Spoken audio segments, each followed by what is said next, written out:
नमस्कार, आप देख रहे हैं दिल्ली लाइव। मैं हूं आपके साथ उन्नति भटनागर। बुलेटिन का आगाज राजधानी दिल्ली की बड़ी खबर के साथ, जहां राजधानी दिल्ली के सुंदर नगरी इलाके में भारतीय किसान यूनियन भानु के राष्ट्रीय अध्यक्ष ठाकुर भानु प्रताप सिंह का भारतीय किसान यूनियन के दिल्ली प्रदेश अध्यक्ष जितेंद्र शर्मा ने दिल्ली आगमन पर भव्य स्वागत किया।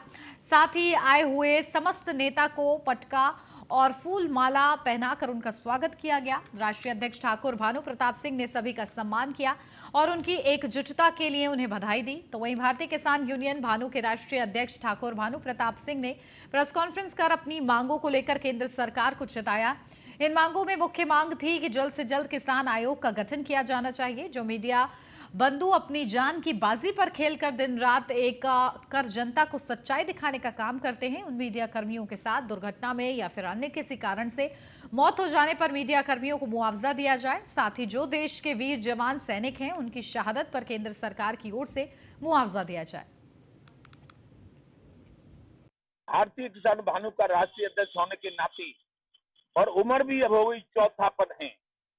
40 साल से अराजनैतिक रूप से किसानों को सुख समृद्धि मिले, इसके लिए संघर्ष कर रहा हूं मैं। पहला बात तो यह है कि भारत आजाद हुआ, भारत में आजाद हुए राजनेता और उद्योगपति अपनी मनमानी कीमत लगाने को, और किसान रहा गुलाम। क्यों? कि पैदा करे किसान और कीमत लावे सरकार।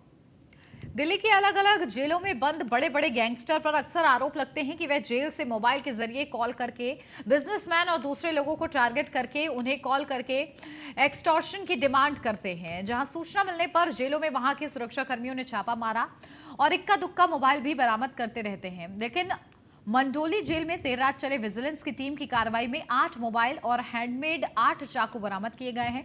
जो मोबाइल बरामद हुए हैं उनमें से 3 स्मार्टफोन हैं, जबकि 5 कीपैड वाले मोबाइल हैं, जिन्हें अलग अलग तरीके से छिपा कर रखा गया था। मामले में मंडोली जेल के 2 डिप्टी सुपरिटेंडेंट और 3 हेड वार्डर पर भी कार्रवाई की गई है। एआईजी ने बताया है कि इस जेल से फोन कॉल के बारे में सूचना मिली थी, जिस पर कई दिनों से कार्रवाई चल रही थी और स्पेसिफिक इंफॉर्मेशन मिलने के बाद तमिलनाडु स्पेशल पुलिस और सुरक्षा कर्मियों की एक स्पेशल विजिलेंस टीम बनाई गई और छापेमारी की गई। जेल स्पेसिफिक इंफॉर्मेशन के बेस पे जो इंटेलिजेंस इनपुट हमने कलेक्ट करी थी over a period of time, तो एक स्पेशल विजिलेंस टीम कॉन्स्टिट्यूट की थी। तो उन्होंने एक सरप्राइज रेड करके कल रात को जेल नंबर 12 और जेल नंबर 13, खास करके 13 में तो रेड करके, उसमें ये जो जेल्स हैं 12 और 13 मंडोली में है, तो वहाँ मोबाइल्स और कुछ नाइव्स, 8 मोबाइल एक जगह पे और 8 करीब नाइव्स हैं, वो वहाँ से रिकवरी किया है। तो मुझे लगता है कि इस एक्शन से जो वो ये फ़ोन कॉल्स हो रहे थे उस पर एक बड़ी रोक। राजधानी दिल्ली में बढ़ते प्रदूषण के साथ लोगों को ठंड और कोहरे की समस्या का भी सामना करना पड़ रहा है। दिल्ली में प्रदूषण का स्तर 400 से ज्यादा, तो तापमान भी 10 डिग्री के करीब रहा है। दिल्ली में ठंड का प्रकोप बढ़ने लगा है।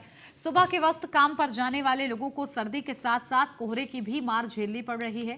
तस्वीर दिल्ली के रोहिणी इलाके की है, जहां सुबह ठंड के साथ सड़कों पर कोहरे की चादर बिछ गई थी, जिससे सड़कों पर विजिबिलिटी बहुत कम हो गई थी, जिससे वाहनों की रफ्तार भी धीमी दिखाई दी।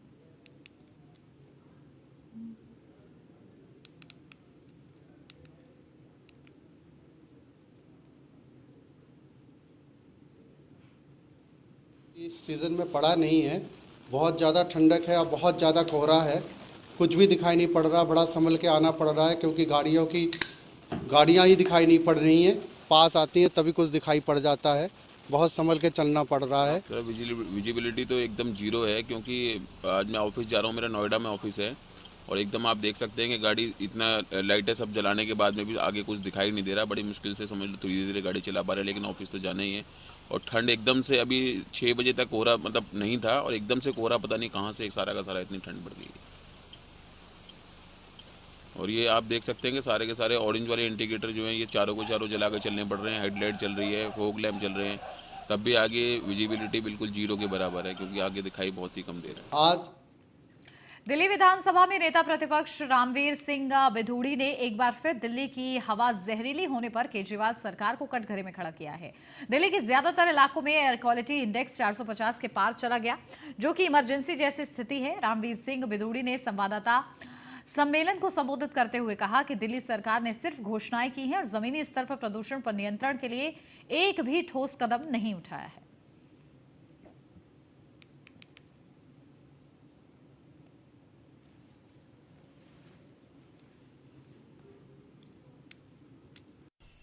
अरविंद केजरीवाल ने दिल्ली शहर को दुनिया का सबसे ज्यादा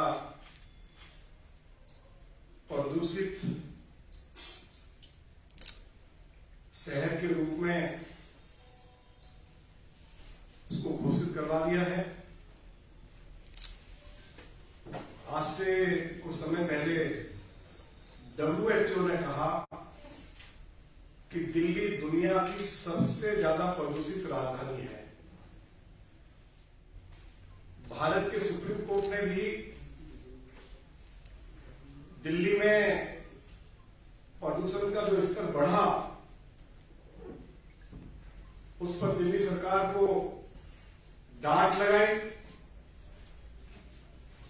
और आज दिल्ली में प्रदूषण फिर गंभीर स्थिति में पहुंच गया है। अरविंद केजरीवाल ने फर्जी आईपीएस बनकर लोगों के साथ ठगी की वारदात को अंजाम देने वाले एक शातिर जालसाज को साइबर पुलिस ने धर दबोचा है। आरोपी अपने आप को 2020 के बैच का अफसर बताता था। आरोपी ज्यादातर महिलाओं को अपना निशाना बनाया करता था। दरअसल बाहरी दिल्ली पुलिस के डीसीपी हरेंद्र कुमार ने जानकारी देते हुए बताया कि बीते दिनों दिल्ली के मंगोलपुरी स्थित संजय गांधी अस्पताल में एक महिला डॉक्टर से दोस्ती कर उसने अपनी मां की बीमारी का हवाला देते हुए 25,000 मांगे थे। बाद में जब महिला डॉक्टर ने अपने पैसे वापस मांगे तो उसने डॉक्टर को जवाब देना बंद कर दिया, जिसके बाद महिला डॉक्टर ने इसकी शिकायत साइबर पुलिस को की है। शिकायत के आधार पर जब पुलिस ने जांच पड़ताल शुरू की, तब जाकर आरोपी की वास्तविकता का खुलासा हुआ है। पुलिस ने टेक्निकल सर्विलांस और अपने लोकल इनपुट की मदद से आरोपी को ग्वालियर से धर दबोचा, जिसकी पहचान विकास यादव के रूप में हुई। डीसीपी ने खुलासा किया कि आरोपी पर पहले भी ग्वालियर में मामले दर्ज हैं।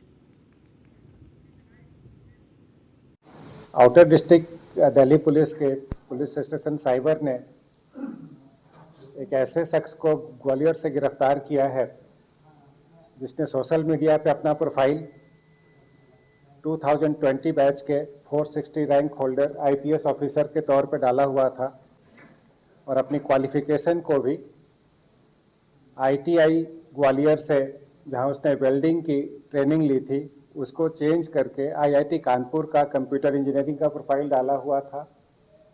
इसका बैकग्राउंड ये है कि 30 वर्ष का ये शख्स करीब 2 साल तक मुखर्जी नगर में एक रेस्टोरेंट में काम करता था।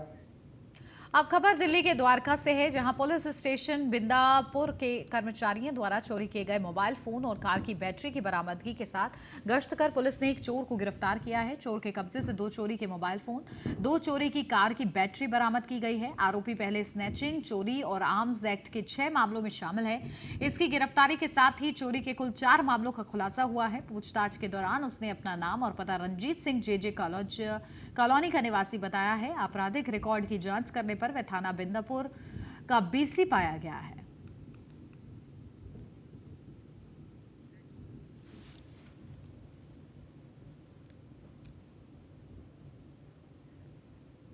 हिंदू सेना के राष्ट्रीय अध्यक्ष विष्णु गुप्ता ने केंद्रीय सूचना व प्रसारण मंत्री अनुराग ठाकुर को पत्र लिखा। विष्णु गुप्ता ने पत्र लिखकर सेंसर बोर्ड के अध्यक्ष प्रसून जोशी को हटाने की मांग की है। तो देखिए, विष्णु गुप्ता ने अनुराग ठाकुर को पत्र लिखा है और इस दौरान उन्होंने सेंसर बोर्ड के जो अध्यक्ष हैं प्रसून जोशी, उनको हटाने की मांग की है। और बाकायदा वो हम आपको पत्र दिखा रहे हैं जो कि हिंदू सेना के राष्ट्रीय अध्यक्ष की तरफ से लिखा गया है।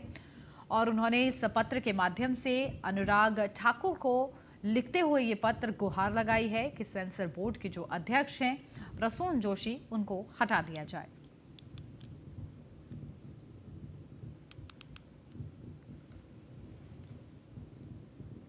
यहाँ रुक रहे हैं एक ब्रेक के लिए, जल्द हाजिर होते हैं। आप बने रहिए न्यूज़ 1 इंडिया के साथ।